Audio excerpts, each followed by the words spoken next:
Hi friends, welcome back to my channel. இன்னைக்கு நம்ம என்ன ரெசிபி பார்க்க போறோம்னா ஒரு பிரேக்ஃபாஸ்ட் ரெசிபி தான் பார்க்க போறோம். அதுவும் ஒரு புட்டு ரெசிபி தான் பார்க்க போறோம். நார்மலா புட்டு செய்யறத விட கேரட் வச்சு எப்படி புட்டு செய்யலாம்னு தான் இன்னைக்கு பார்க்க போறோம். இது ரொம்ப ஈஸி தான். சிம்பிள் ரெசிபி ஆனா ரொம்ப டேஸ்டா இருக்கும். இது வந்து நீங்க கண்டிப்பா குட்டீஸ்களுக்குலாம் செய்து கொடுங்க. வாங்க நம்ம இந்த ரெசிபி எப்படி செய்யலாம்னு பார்க்கலாம்.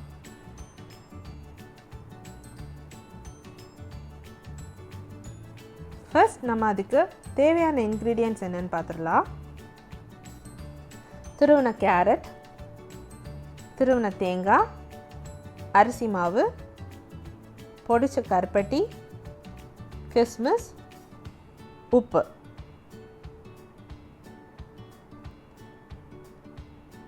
ஃபர்ஸ்ட் அரிசி மாவை ஒரு பாத்திரத்தில் மாற்றிக்கோங்க. அது கூடவே தேவையான அளவு உப்பு சேர்த்துக்கோங்க.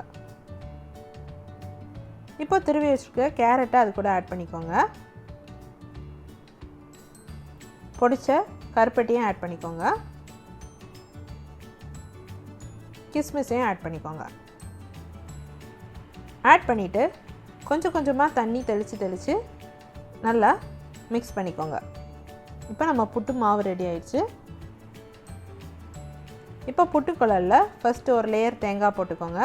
அது மேலே மாவு போட்டு அகெயின் தேங்காய் போட்டு அகெயின் மாவு போட்டு ஃபைனலாக தேங்காய் வச்சு ஃபில் பண்ணிவிட்டு ஆவியில் ஒரு 10 minutes நல்லா வேக வச்சு எடுங்க.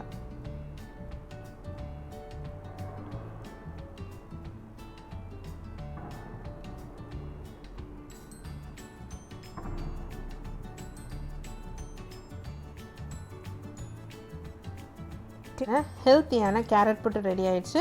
இதுக்கு மேலே வேணால் ஹனி வந்து நீங்கள் டாப் பண்ணி குட்டீஸ்க்கு கொடுக்கலாம். என் ரெசிபிஸ் உங்களுக்கு பிடிச்சிருந்துச்சுன்னா என் சேனலை சப்ஸ்கிரைப் பண்ணுங்கள், லைக் பண்ணுங்கள், ஷேர் பண்ணுங்கள். தேங்க்யூ.